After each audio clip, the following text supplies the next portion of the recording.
नारायण कहते हैं वो सिर्फ मनुष्य जीवन है, इसलिए सबसे अधिक मनुष्य मोह भाई। योनियां तो 84 लाख होती हैं, लेकिन सबसे अच्छे यदि मुझे कोई लगते हैं तो वो मनुष्य लगते हैं, क्योंकि वो बोल करके मेरी स्तुति करते हैं। उनकी भावना है, रसोई में कुछ बनाते हैं तो मुझे जिमाते हैं, तो मुझे वो बहुत अच्छे लगते हैं। भगवान कहते हैं किसी के पास धन रूप कितना भी हो और ये कहें कोई कि वो मुझे प्राप्त कर ले, नहीं, मेरा वही है, मम अनुशासन मानी है जोई। बहुत ध्यान से सुनिए, आप सुन नहीं रहे। जो मेरे अनुशासन को मानेगा, मेरे नियम कायदे को मानेगा, वही गरुण मेरा होगा। तो उसके तो मैं आगे पीछे घुमा करता हूं, उसको तो मैं तकलीफ होने ही नहीं देता। मम अनुशासन मानिए जो मेरा अनुशासन माने, मेरी आज्ञा माने। भगवान की है जो ग्रंथों में लिखा है उसी प्रकार से जीवन जीने की कोशिश कीजिए। आप कथाएं क्यों सुनने को जाते हैं? कोई आपको कथावाचक तो बनना नहीं है, तो फिर क्यों 4 घंटा लगा के आते हो कथाओं में? कथा सुनने के लिए इसलिए जाते हैं क्योंकि कथा सुनाने वाले लोग हमें जीवन जीने की विधि बताते हैं। उसमें ऐसे जियो, ऐसे जागो, ऐसे खाओ पियो, ऐसे लोगों को वंदन प्रणाम करो। तो कथा में पहुंच करके अब जीना सीखना आ गया। पूरी दुनिया का तो मुझे पता नहीं है, मुझे तो जीना सीखना आया है कथाओं के ही द्वारा। ये कथाएं ना होती तो पता नहीं क्या होते, मालूम ही नहीं है क्या होते। डाकू बनते, चोर बनते, लफंगा बनते, गुंडा बनते, पता नहीं कौन बनते, मालूम ही नहीं है क्या बन जाते। लेकिन कथा ने आदमी बना दिया है, सच इंसान बनाया कथा ने। मुझे तो ऐसी ही अनुभूति होती है। इस कथा ने हमें मानव बनाया, मनुष्य बनाया। कथा ने, यह प्रभाव कथा का है। कथा ने जीवन बदल दिया। महापुरुषों की वाणी सुनकर, धर्म ग्रंथों को पढ़ करके यह पता लग गया है कि अच्छा क्या है, यह पता लग गया है कि बुरा क्या है। किसी भी कूलर की हवा मत रोको। और भी लोग बैठे हैं पंडाल में, तुम्हें बहुत गर्मी लगती है। कूलर के सामने एक श्रीमान जी, आप तो नहीं बैठे हैं कूलर के सामने, इधर थोड़ा इधर बैठिए। कोई भी श्रोता एकदम ठीक कूलर के सामने नहीं बैठेगा। बहुत लोग हैं पंडाल में, आप कुर्सियां डाल डाल के बैठ गए। आप भी ये ठीक नहीं, ये बिल्कुल हटिए, दोनों कुर्सियां हटाइए वहां से। हैं, तुम जवान हो बिल्कुल भाई, वृद्धों को आवाज आने दो हवा। और युवाओं को ज्यादा गर्मी लग रही है। देखो ये हमारे संगीत वाले भाई लोग कितने तपस्वी हैं, इन पे ना पंखा ना कूलर, इनको भी देख लो। तो आगे मत बैठिए उसको। आप भी ये 2 कुर्सियां कूलर के सामने पड़ी हैं, इधर सामने, आपको ही बोल रहा हूं, दोनों आदमी थोड़ा आगे बैठिए। कुर्सियां थोड़ा आगे कर ले, हवा नहीं रुके पंडाल में जाए। उधर पीछे भी, उधर भी पीछे, मैं तुमको ही देख रहा हूं। कूलर के आगे से हटिए बिल्कुल कुर्सियां, वो 2 बैठे हैं पीछे। पंडाल में हवा नहीं दीजिए। इधर तो नहीं बैठा कोई, इधर वाले में दिख नहीं रहा। बोली बांके बिहारी, देखो मुझे कितना ध्यान, क्या क्या देखना पड़ता है। बोलिए बांके बिहारी लाल की जय, श्री हनुमान जी महाराज की जय, जय जय श्री राधेश।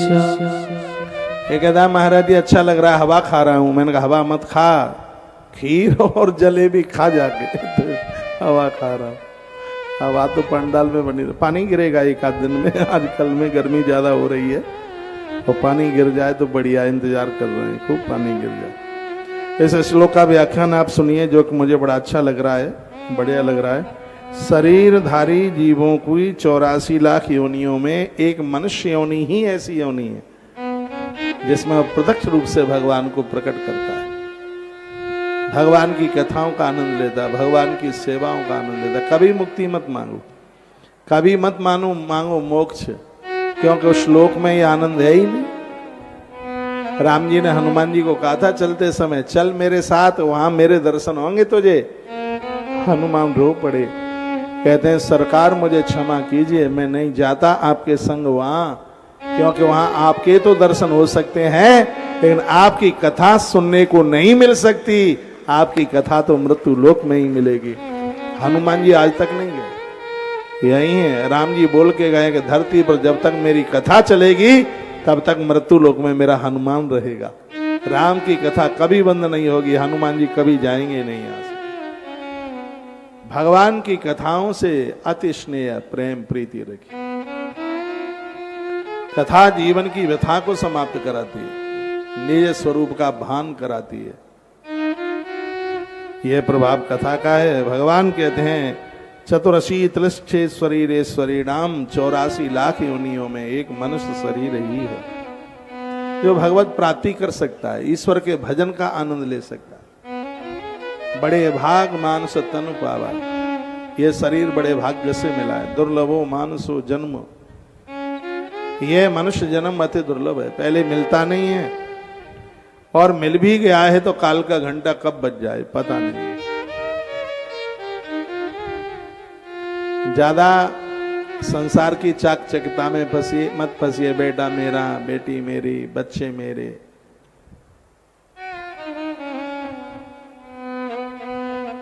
थोड़ा सा जागिए। एक बात देवर्षि नारद जी ने भगवान कृष्ण को पूछा, कहा भगवान ये बूढ़े लोग भजन क्यों नहीं करते? नारद जी पूछे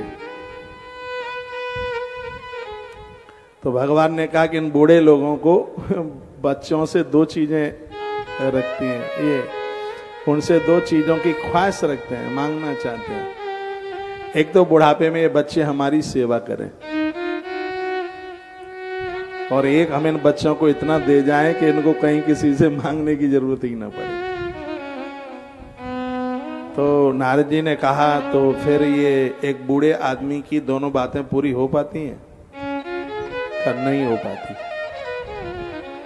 कोई कथा सुनाई है तो भगवान श्री कृष्ण ने नारद जी को एक कथा सुनाई। क्या सुनाई? कथा ये सुनाई थी, एक मोर और एक मोरनी। मोरनी कहा करती थी कि मुझे एक बेटा हो जाएगा, बच्चा हो जाएगा, मेरी कोख धन धन कृतकृत हो जाएगी। पंछी भी संतान चाहते। तो एक दिन मोर नाच रहा था। श्री राधे, इधर क्यों नहीं देखते तुम लोग? एक दिन मोर नाच रहा था, उसके आंसू नीचे गिरे। मोरनी ने उन आंसुओं को चाटा और वो गर्भिणी हो गई। 84 लाख योनियों में ऐसा जीव मोर है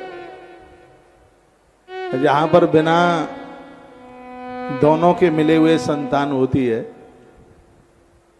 मोर के आंसुओं को मोरनी चाटती है और वो गर्भिणी होती है।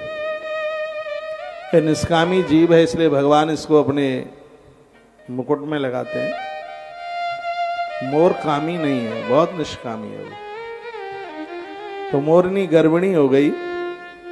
साधुओं की कथा होती है, महापुरुष कथा कहते हैं, तो उसकी मुड़गारी पर बैठकर या वृक्ष के ऊपर बैठ करके वो कथा सुनती है।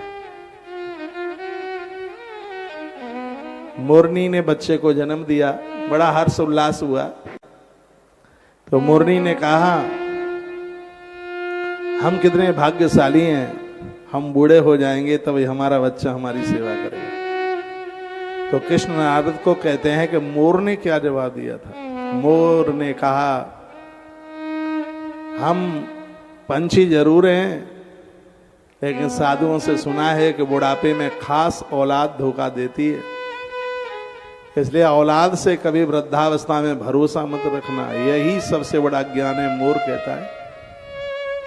कृष्ण नारद को कथा सुना रहे हैं और मैं आपको सुना रहा हूं। मोर ने कहा, यही अज्ञान है।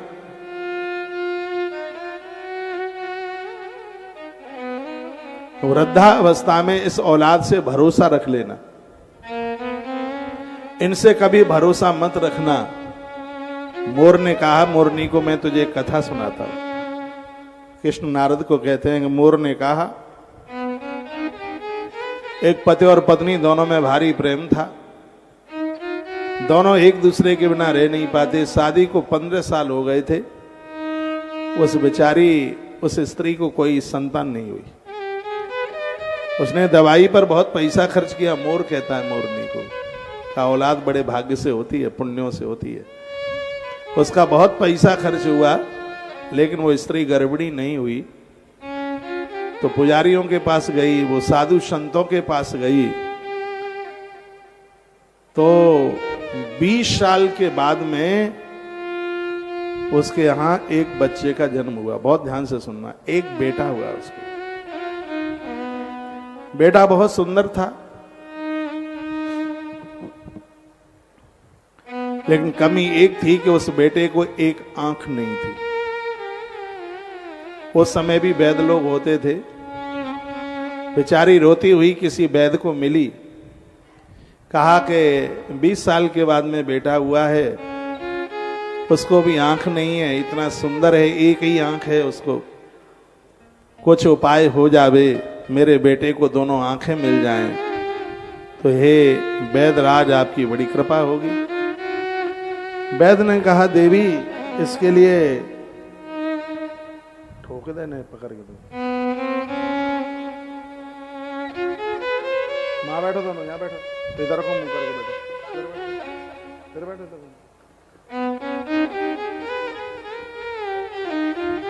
सुनिए, आपका ध्यान इधर हो।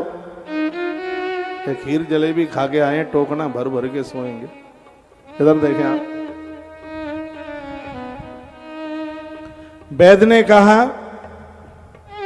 इसको आंख मिल जाएगी, लेकिन तुम दोनों में से किसी को अपनी एक आंख देनी होगी। सबसे पहले पुरुष का नाम लिया, पिता था जो लड़के का। तो पिता लोग तो ज्यादा होशियार होते हैं ना, माएं बहुत सहज होती हैं। जलन मत करना ये बात सुन के, मां के मुकाबले कोई नहीं है। पिता ने कहा हम अपनी आंख क्यों दे दें, अब नहीं है तो नहीं, एक आंख से काम चला लेगा, हम अपनी कोई आंख देने वाले नहीं है। पिता ने मना कर दिया। वैद्य ने उस मां को पूछा, देवी यदि तुम दे दो आंख अपनी तो ये 2 आंख वाला हो जाएगा। तो वो रो पड़ी, उसकी आंख में आ गई, उसकी आंख में आंसू आ गए और वह कहती है मैं अपनी एक आंख देती हूं, मेरे बच्चे की सुंदरता नहीं मिटनी चाहिए। ऐसी माताएं होती हैं, तालियां बजाई उस मां के लिए। वैद्य ने आंख निकाल करके सर्जरी कर दी,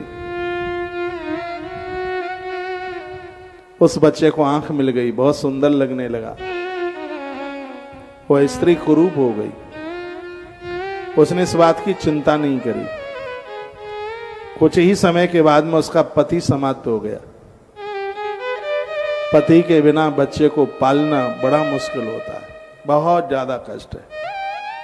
बहुत रोती थी, पति के सहारे नारी खड़ी हुई होती है, मैं क्या करूं। उसने घरों में बर्तन मांजना शुरू किया। थोड़ा पैसा मिलता है, उससे अपने बेटे का लालन पालन करती है। बेटा 5 साल का हुआ, बहुत उसका ध्यान रखती है। वो एक स्कूल में, जो वहां का सबसे अच्छा सा गुरुकुल था, वहां दाखिला कराने के लिए लेके गई। उसमें राजकुमार पढ़ते थे, बड़े बड़े लोग पढ़ते थे उसमें। ये तो गरीबा थी। ये वहां के प्रधान आचार्य को मिली, कहने लगी कि मेरे पुत्र का दाखिला होना चाहिए। तो उसने देखा कि इस नारी को एक आंख नहीं है, काली कलूटी सी है, फटे पुराने से कपड़े पहने हैं। तो प्रधानाचार्य जी ने कहा यहाँ अमीरों के बच्चे पढ़ते हैं। भगवान कृष्ण नारद को सुना रहे हैं, इसलिए बात को प्रमाणित मानिएगा, ठीक है। मोर मोरनी को कथा सुना रहा है और मैं आपको सुना रहा हूं ये कथा।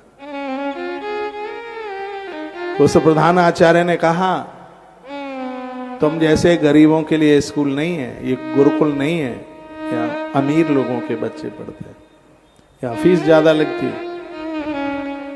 तो उसने कहा गुरुजी आप जो कहेंगे वो मैं फीस दूंगी, लेकिन मेरे बेटे का दाखिला कर लो, मैं अनाथ हूं, इसके पिता मौत को प्राप्त हो गए, मैं वैधव्य हूं, मैं अकेली हूं। उसने कहा फीस दे देना, कोई बात नहीं है, बच्चे का दाखिला हो गया। 15 घरों में जाती है रोजाना बर्तन मांजने के लिए। उससे जो पैसा मिलता है अपने बच्चे की पढ़ाई के ऊपर खर्च करती है, उसके कपड़े लत्ते भोजन पानी के ऊपर खर्च करती है। बेटा बड़ी क्लास में पहुंच गया। रोजाना बच्चे को छोड़ने जाती है, लेने आती है। बहुत ध्यान से सुनिएगा। एक दिन बच्चों ने कहा, देखो ये बिना आंख वाली माँ का ये लड़का है। उसको वो बोलते, तो वो क्या कहता है कि माँ तू कानी है, तेरे आंख नहीं है। और मेरे ये मित्र लोग मेरी हंसी और मजाक उड़ाते हैं, इसलिए तू कुरूप है, इसलिए अब स्कूल कभी भी मत आना। ये सत्य घटना है। भगवान कृष्ण की आंख में आंसू आ गए बोलते हुए। और वो नारद को सुनाते हैं। वो माँ कहने लगी, बेटा यदि मेरी कुरूपता से तेरा अपमान होता है तो मैं तुझे कभी भी ना लेने आऊंगी ना छोड़ने आऊंगी। वो पुत्र इसमें राजी हुआ, उसको इसमें ही खुशी हो रही थी। बहुत लोगों को अपने माता पिता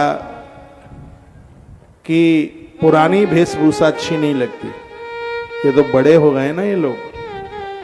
बड़ी कक्षा में पहुंचा, 15 घरों में बर्तन मांजती थी, 35 घरों में जाती है बर्तन मांजने के लिए। उससे उसे जो पैसा मिलता है तो वह भेजती है उसके लिए, उस बच्चे के लिए पैसा भेजती है।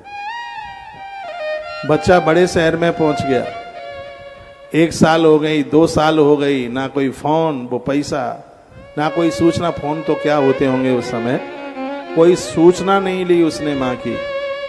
अनाथ माँ है, उसके लिए पैसा भेजती है। 3 साल बाद उसका एक पत्र आया और कहा, माँ अब तू पैसा मत भेजना, मुझे काम मिल गया है।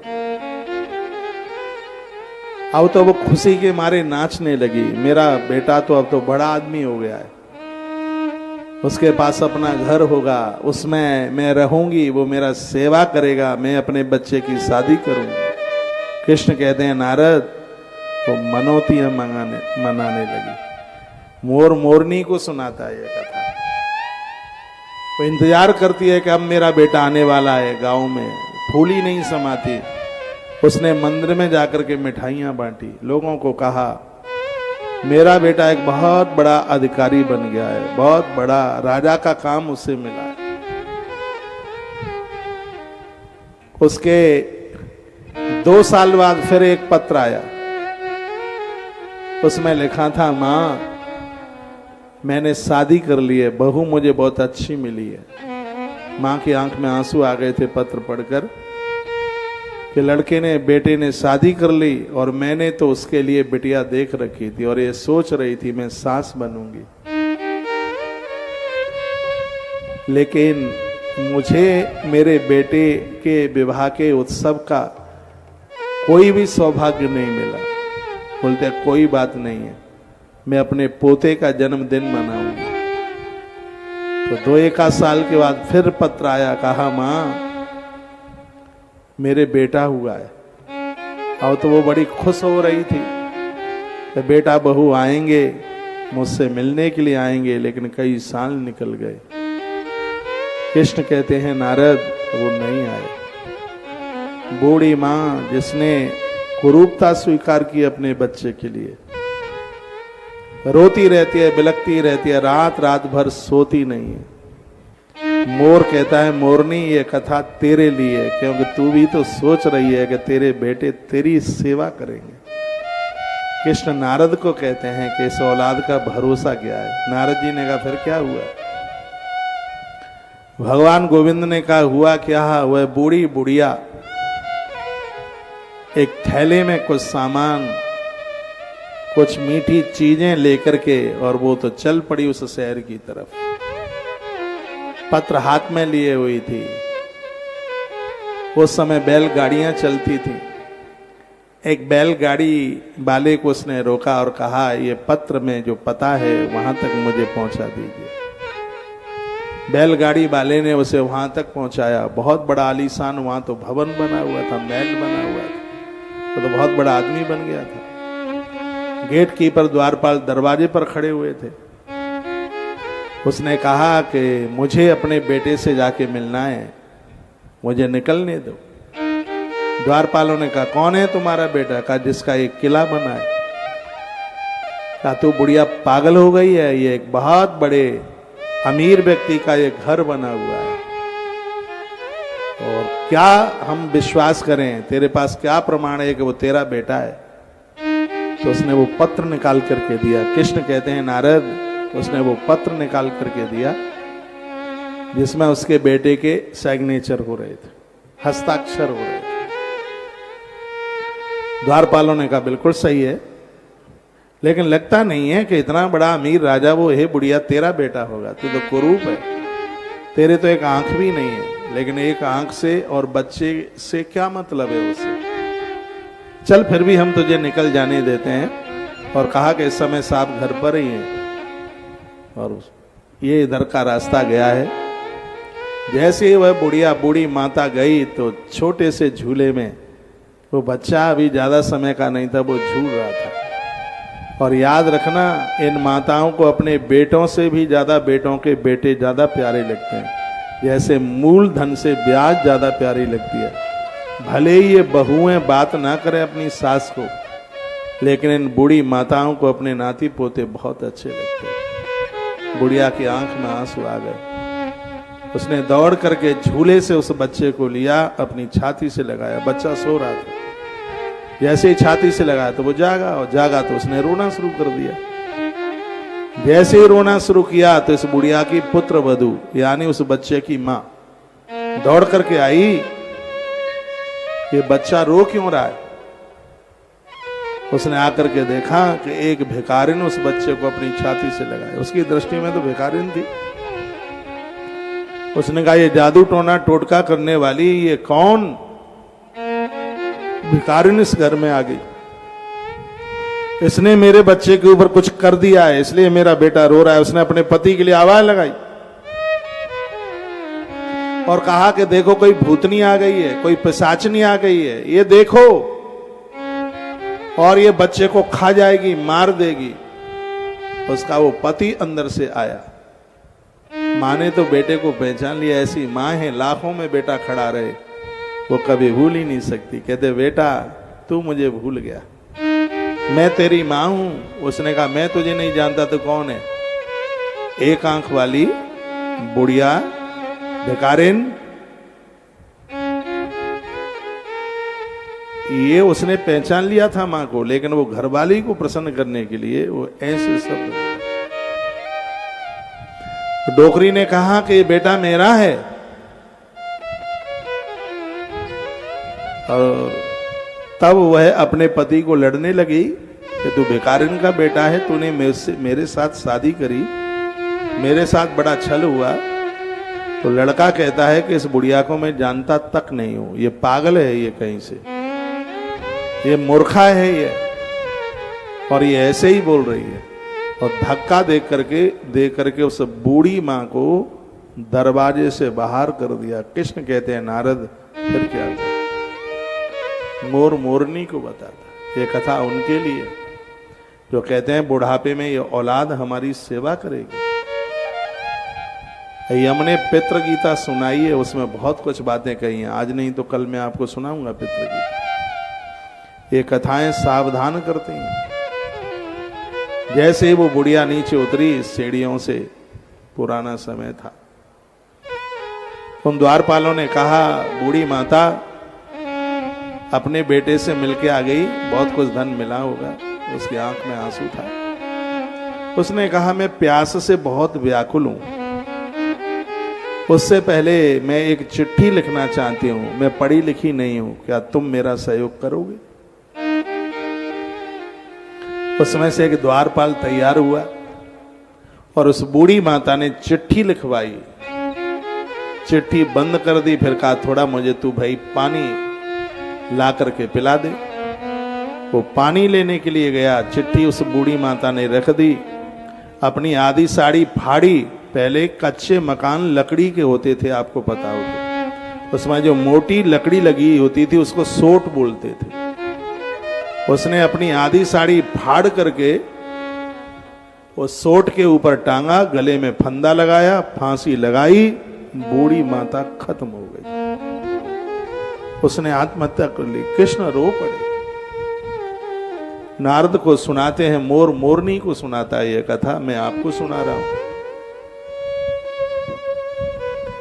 जब वो पानी लेके द्वारपाल आया तो उसने देखा कि फांसी के फंदे पर लटकी हुई बूढ़ी माता खत्म हो गई। वो दौड़ करके भागा साहब के पास, जाके कहा जो एक माता आपके कच्छ से अभी अभी निकली है, उसने गले में कपड़े का फंदा लगाकर उसने आत्महत्या कर ली। जैसे इतना कहा तो वो बालक दौड़ पड़ा, पीछे पीछे उसकी पत्नी दौड़ पड़ी। देखा मां लटकी हुई थी, उसके प्राण निकल चुके थे, उसके हाथ में पत्र लगा हुआ था। लड़के ने दौड़ करके वह पत्र हाथ में लिया, जिसमें लिखा था, मेरे मुन्ना, जिस समय तेरा जन्म हुआ था तेरी एक ही आंख थी।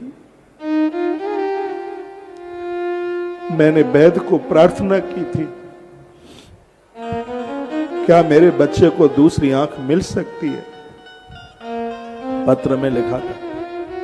तो मुन्ना बेटे ने वैद्य ने यह कहा था, यदि तुम दोनों में से कोई अपनी एक आंख दे दे तो ये बच्चा दो आंख वाला हो जाएगा। तेरे पिता तो राजी नहीं हुए।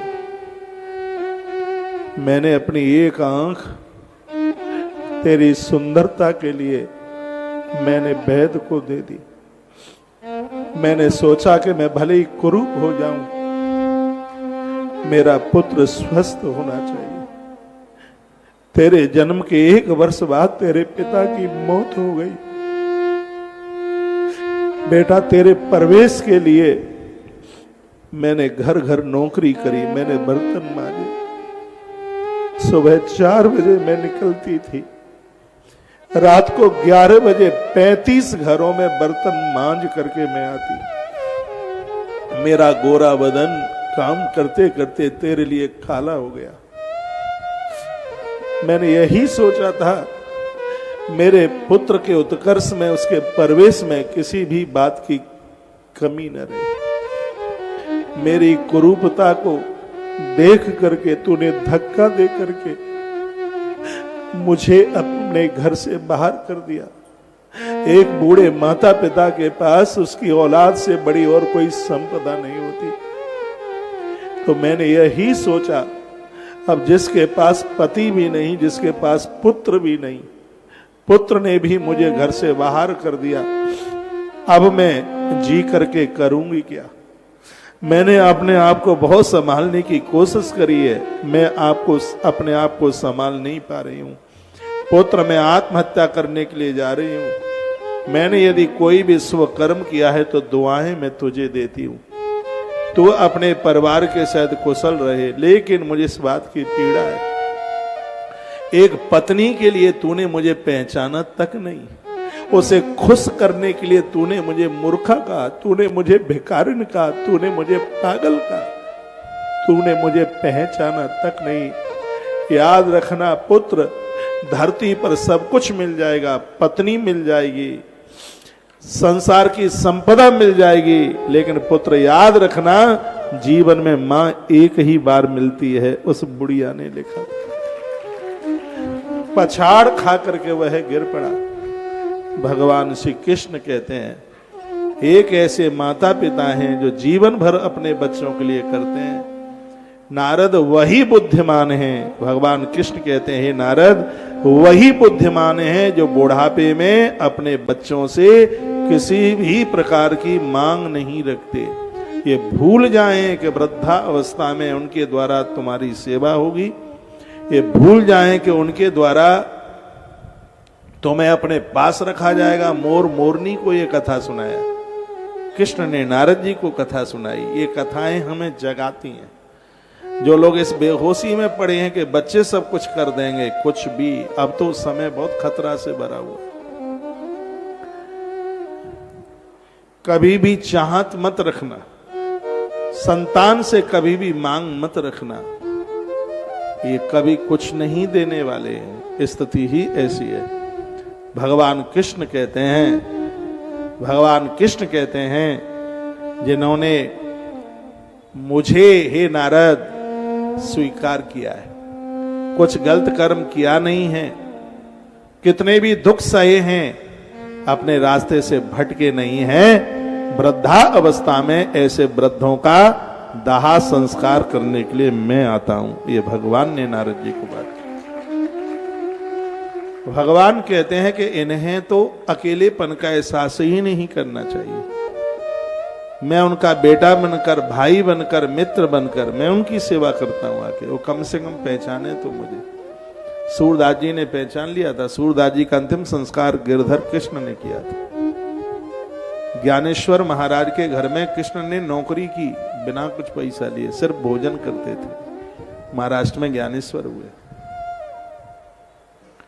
परमात्मा तो बहुत दयालु है, बड़ा कृपालु है। रामायण की एक चौपाई बोल रहा हूं। मोह जनित संशय सब मूला, मोह जनित संशय सब मूला, जिनते उपजति भेद सूला। मोह जनित संशय सब मूला, मोह जनित संशय सब मूला, जिनते उपजे भेद सूला।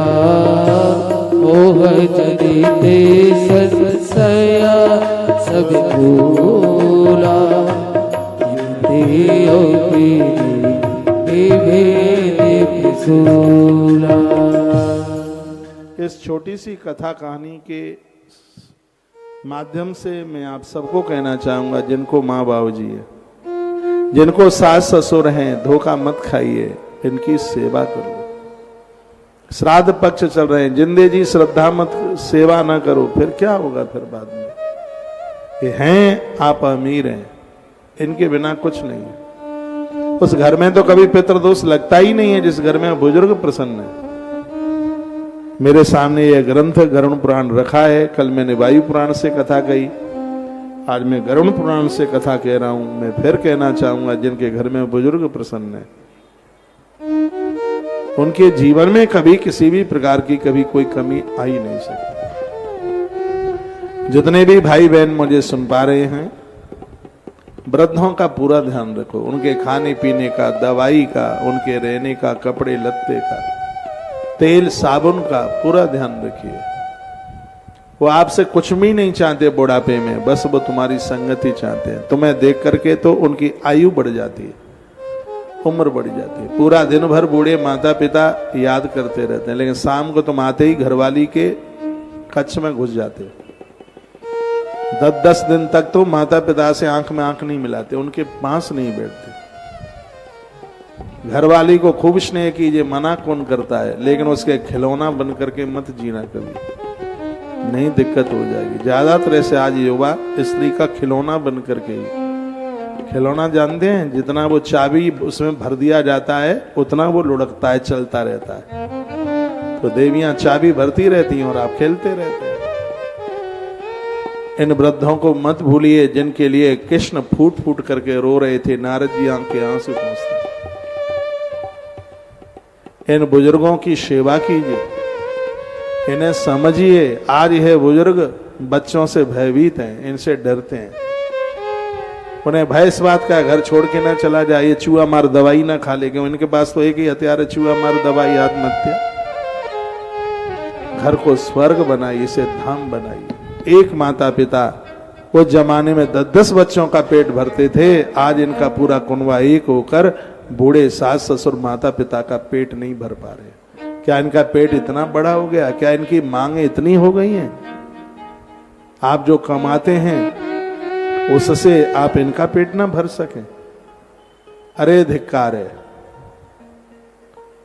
मैं आपको भी कहना चाहूंगा, इस संसार से कभी कोई भरोसा मत रखना।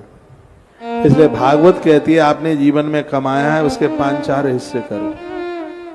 आपने जीवन में जो भी कमाया है, बच्चों को उसका 1 हिस्सा दो, 5 हिस्से करो। एक हिस्सा। 1 लाख रुपया कमाया है उदाहरण के तौर पर तो 20,000। 4 बच्चे हैं, बिल्कुल जरूरी नहीं है 4 मकान दें, 1 छत दें, ये धर्म नियम है, फिर तो तृष्णा है। 1 दे मकान। बच्चों की शादी करना आपका धर्म है, लेकिन बच्चों के लिए और आप दिन रात आपने एक कर दिया है, ये आपका मोह है। ये बच्चों के ऊपर वजन आने दीजिए, वो फ्री फंड में मम्मी पापा बन रहे हैं, उन्हें पता तो लगे कि मम्मी पापा बनने में क्या लगता है। लेकिन जो आप मोह में डुबकी लगाते हुए और जैसे ईश्वर को भूल रहे हो, इसलिए दुर्गति हो रही है। यदि वह नारी बच्चे की बजाय ईश्वर से प्रेम कर लेती होती तो बुढ़ापे में आत्महत्या करके नहीं मरती। उसने तो यही सोच लिया था बेटे के बिना जीवन क्या है। उसके दिमाग में ये बात नहीं आई कि दुनिया में ऐसे बहुत लोग होते हैं जिनको बेटा नहीं, उनको भगवान सब कुछ होता है। और ये वो समझ लेती तो इस तरीके से फांसी के फंदे पर झूल के ना मरती होती। तो यह मोह बड़ा खतरनाक है। जैसे ईश्वर ने दुनिया दी, सब कुछ दिया, इस आयु में उसके अलावा और कोई नहीं हो सकता। कुंती माता ये बात समझ गई थी। कोई ऐसा होगा कि बच्चे 12 साल को वनवास में जा रहे हों, 13 साल के अज्ञातवास के लिए, और जिस परिवार ने भेजा वनवास में और उसी के घर में माता कुंती रह रही है। कितनी बड़ी बात है। कुंती जानती है हमारे रक्षक द्वारकाधीश हैं, हमारा कभी कुछ बिगड़ने वाला ही नहीं है। बस दिक्कत यही है, आपको भरोसा संसार के ऊपर है, दुनिया के ऊपर है, लेकिन जिसने जिंदगी दी, सब कुछ दिया, उसके ऊपर भरोसा नहीं। दिन रात लगे हो, शरीर तोड़ दिया है, लेकिन भरोसा उसके ऊपर नहीं है। जिनके लिए दिन रात आपने एक कर दिया है, ये भी तो सोचे कि वो क्या तुम्हें कुछ समझ रहे हैं, कुछ या अविवेक है, ये अंधकार, ये अज्ञान है। बेटियां ससुराल चली गई हैं, मत ज्यादा फोन फान किया करो। बेटे अपने काम में मस्त हो गए, वो नहीं करते हैं फोन और तुम माथा पकड़ करके रोते रहते हैं। उन्हें तो दुआएं दीजिए, आशीर्वाद दीजिए, वो जहां रहे आनंद में रहे, और खुद कहते रहा करो मेरो तो गिरधर गोपाल, दूसरो ना कोई। परमात्मा ही तुम्हारा बेटा बनकर के अंत में अर्थी में आग लगा जाएगा, कोई समझे या ना समझे। तुमने दुनिया की सरकार की नौकरी करी, सब कुछ किया, बच्चों को बड़ा किया, अब इस दलदल से बाहर आ जाओ। लेकिन हम जैसे लोग हैं 19 घंटा काम भगवान के लिए करते हैं, परित परमार्थ के लिए करते हैं। बड़ाई नहीं कर रहा हूं, अद्भुत जीवन है, असली जिंदगी है। आपने तो सब घर गृहस्थी बसाई, दुनियादारी सब देखी, इतनी शादियां अटेंड की, इतना सब परिवार झमेला, लेकिन इसमें कब तक रहोगे? आखिर में तो धृतराष्ट्र को भी उत्तरकाशी जाना पड़ा था, हस्तिनापुर छोड़ के। ये छोड़ना पड़ेगा, राजी से छोड़ दो तो बढ़िया है, जबरदस्ती से बच्चे छीन लेंगे तो ठीक नहीं है। इसे तो राजी से ये राजपाट दे दो और भजन में लग जाओ, प्रभु स्मरण में। आसपास कोई संस्था है, कोई मंदिर है, कोई दीन दुखियारों के लिए काम होता है। शरीर को मूवमेंट करते रहना, इसको चलाते रहना, नहीं बूढ़े हो जाओगे। जो मशीनों को छोड़ दिया जाता है, चालू नहीं किया जाता तो कबाड़े में जाती है, इसलिए इसको कबाड़ा नहीं होने देना है। हाँ, इससे कुछ न कुछ अनाथों के लिए, वृद्धों के लिए, दीनों के लिए, दीन दुखियारों के लिए। सुबह निकलो, अपने थैले में कुछ बिस्कुट ले लो, कुछ टोस्ट ले लो। रास्ते में कीड़े मकोड़े, कुत्ते बिल्ली मिलते हैं, गैया मिलती है, जीव जंतु मिलते हैं, उनको थोड़ा थोड़ा डाल दीजिए। आपने जिंदगी में, जवानी में कमाया ही इसलिए क्योंकि जवानी में पैसा हाथ से छूटता नहीं है, क्योंकि उसको लगता है ये कैसे कमाया है। ये बुढ़ापा धन को धर्म में खर्च करने के लिए, उपवास व्रत करने के लिए, प्रभु के भजन के लिए, ईश्वरीय लीलाओं को सुनकर अपने जीवन को मग्न करने के लिए। जवानी में तो नमक मिर्च कोयले की पड़ी रहती है। अभी बच्चों की शादी नहीं हुई, तब तक बिटिया को बेटा हो गया, तब तक उसकी तैयारी करो, भात भरने की तैयारियां करो। ये तो झमेला दुनिया का, संसार का अनादिकाल से चल रहा है। आप इस सब दुनिया को संभालने में लगे हो। फ्लाइट में एक लड़की बोलती है, कहती है इस फ्लाइट में 10 दरवाजे हैं, 2 आगे हैं, 2 पीछे हैं, 2 ऐसे हैं, 2 बिल्कुल मध्य में हैं। फिर बोलते बोलते कहती है दूसरों की रक्षा करने से पहले आप खुद की रक्षा करें। तो बोलते बोलते वो बोलती है बात। आप पूरे परिवार की रक्षा में लगे हैं, बहुत अच्छी बात है, कीजिए, लेकिन अपनी रक्षा कब करोगे? यमराज तो भैंसे पर बैठ के आने वाला है, 4 व्हीलर में आएगा चढ़ के, लेकिन 4 व्हीलर जाम में खड़ी हो जाएगी। जब भारी जाम लगा हुआ होता है तो वहां 2 व्हीलर काम करती है। तो नारायण का वाहन तो 2 व्हीलर है ना, गरुण देव।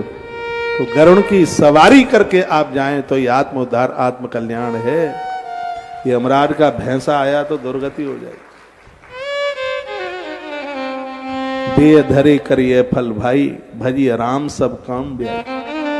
मैं आपको भड़का नहीं रहा हूं, मैं आपको स्वस्थ कर रहा हूं, मैं आपको समझा रहा हूं। आप श्री गया जी से लौट करके जाएंगे, झमेले में ना पड़ जाना। आप चिल्लाते रहोगे, बहू कहेगी माँ जी को तो भौंकने की आदत पड़ गई है। और जब से कौशिक महाराज की कथा सुनती है तब से तो किसी को कुछ समझती नहीं है। काहे को समझेगी वो? क्यों समझना है उसे? इन्हें धमकी दे दिया करो, खबरदार यदि हमसे कुछ कहा तो हमसे जी मत चलाना। ये सब छोड़ छाड़ करके वृंदावन चले जाएंगे और थैला उठा के आ भी जाना। 1000 कमरे बनकर तैयार होने वाले। बहुत सुन लिया है, क्या सुनना है अब? पूरा जीवन ऐसे ही निकल गया, चला गया, मुट्ठी भर जिंदगी बची नहीं। अब तो बचा खुचा जीवन,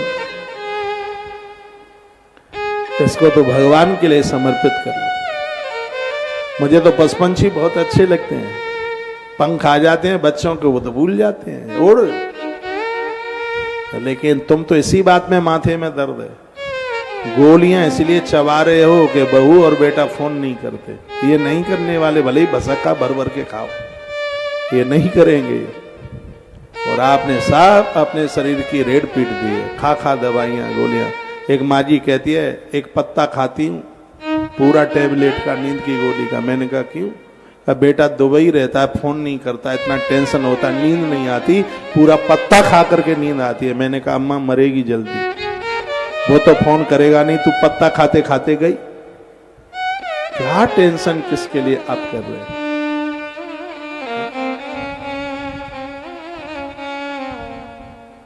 मैं भगवान गरुण की वाणी, मैं भगवान नारायण की वाणी जो गरुण के बीच में कही गई है वो बात निवेदन कर रहा हूं। अत्र जन्म सहस्राणाम सहस्र कोटि भी। आप जो मनुष्य बने हैं, भगवान नारायण कहते हैं हे गरुण, हो सकता है 1 करोड़ वर्ष के बाद, 1 करोड़ जन्म के बाद आप मनुष्य बने। आप हजारों जन्मों के बाद में आप मनुष्य बने हैं।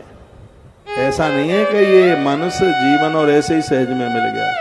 बड़े भाग मानुष तन पावा, सुर दुर्लभ सद ग्रंथ ने गावा। गोस्वामी जी ने कहा ये बड़े भाग्य से, बड़े पुण्यों से मिला है, यह भगवान की बड़ी करुणा से ये जीवन मिला है। और इसे जिंदगी को आप समझ नहीं रहे। मुझे बड़ी पीड़ा होती है जब शराबी शराब पी करके नाचते हैं, एमाल करते हैं, ऊट पटांग करते हैं। मुझे लगता है कि अविवेकी लोग क्या मूर्ख हो गए। इनको ये नहीं पता है कि जो जिंदगी तुम्हें मिली है ये कैसे मिली है, ऐसे ही नहीं मिल गई है। भारत सरकार ने अच्छा कर्म करने पर आपको एक सर्टिफिकेट दिया हो, और सर्टिफिकेट पर रख करके तुम समोसा खा रहे हो, तो ये कितना अविवेक है। सरकार ने जो तुम्हें नवाजा है, जो एक सर्टिफिकेट दिया है, तुमने अच्छे काम किए हैं, उस पर रख करके समोसा खाने की तरह ये जीवन जिया जा रहा है। वो सर्टिफिकेट तो बहुत रखने के लायक है, फाइल में संभाल कर रखने के लायक है। ये अच्छे कर्मों का सर्टिफिकेट मिला है आपको, इसको ठेली पर रख करके समोसे वाला काम ना करें। ये शरीर मिलाए, ये सर्टिफिकेट, ये अच्छे कर्मों का परिणाम है। लेकिन इसकी वैल्यू नहीं समझ रहे, इसकी कदर नहीं समझ रहे। एक छोटी सी कथा आपको सुनाता हूं। कोई व्यक्ति भोर में निकला समुद्र के किनारे, अभी अंधेरी सी रात थी, उसके एक ठोकर लगी तो रास्ते में कुछ पत्थरों का गठरा सा पड़ा हुआ था, उसने उसको सिर पर रख लिया। सागर के किनारे पहुंचा, अभी सूर्य निकला नहीं था, बहुत ध्यान से सुनेंगे। उसने एक एक करके यूं समुद्र में फेंक रहा, उसमें लहरें निकलती हैं, तरंगे, उसमें बड़ा खुश होता है। तो ऐसे फेंकता जा रहा था सागर में उन पत्थर के टुकड़ों को। इतने में सूर्य निकल आया। जैसे सूर्य निकला तो निगाह पड़ी, दृष्टि पड़ी, रोने लगा, क्योंकि वो पत्थर नहीं था, वो हीरे के टुकड़े थे। सब फेंक दिए, बस एक ही बचा था। रुदन कर रहा था, छाती पीट रहा था, हाय मर गया, हाय लुट गया। अंधियारी रात्रि में मैं समझ नहीं पाया, मैंने अनमोल हीरे फेंक दिए। इतने में एक महात्मा आ गया हुआ। महात्मा ने देखा कि छाती पीट रहा है, मरने वाला है। महात्मा ने कहा क्या हुआ? कहता है गुरुजी क्या बताऊं, अंधेरा ज्यादा था, मैंने पत्थर समझ करके हीरे फेंक दिए, समुद्र में तकलीफ हो रही है, बस अब एक हीरा बचा है। महात्मा ने कहा भले आदमी, एक हीरे की कीमत भी तू समझ लेगा तो तेरी 3 पीढ़ियां बैठ करके खाती रहेंगी। तुझे खुशी होनी चाहिए, अभी एक हीरा तो तेरे पास में बचा है। साधु ने पूरी दुनिया को संदेश दिया, अज्ञान की अंधेरी रात्रि में श्वासों के हीरे को संसार रूपी समुद्र में तुम फेंकते हुए जा रहे हो।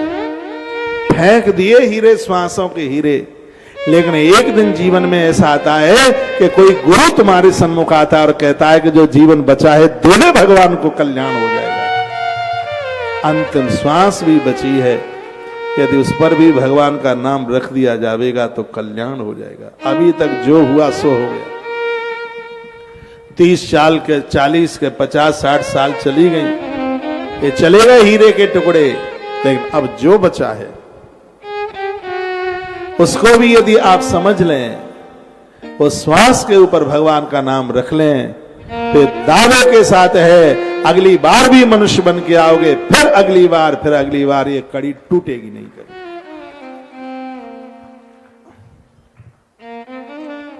और इसी में आनंद है, इसी में कल्याण। गफलत में मत रहिए, ईश्वर का धन्यवाद कीजिए, उन्होंने हमें और आपको मनुष्य बना करके भेजा। यह जीवन ऐसे ही ना निकल जाए, इस जीवन को समझिए। 2 कड़ियां हैं, आइए गुनगुनाते हैं।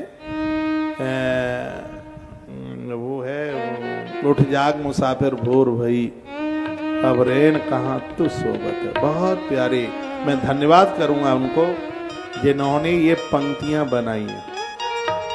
हमें लगता है ये पंक्तियां हमारे जन्म से भी पहले की रही होंगी, क्योंकि हम बहुत छोटे हुआ करते थे, तब से इन पंक्तियों को सुनते हुए आ रहे हैं। उठ जाग मुसाफिर भोर भई, अब रैन कहां तू सोबत है। आप यहाँ से लौटेंगे, हमारे 70 साल के दादा लोग भी यहाँ बैठे हैं। अब तुम संसार की फिक्र मत करना, भगवान का धन्यवाद करना, कहना प्रभु तेरी बड़ी कृपा है कि इस उम्र में मैं तेरा नाम ले पा रहा हूं। हे भगवान, मुझे कभी अपने चरणों से अलग मत करना, बस यही मुझे मांगे दे दो।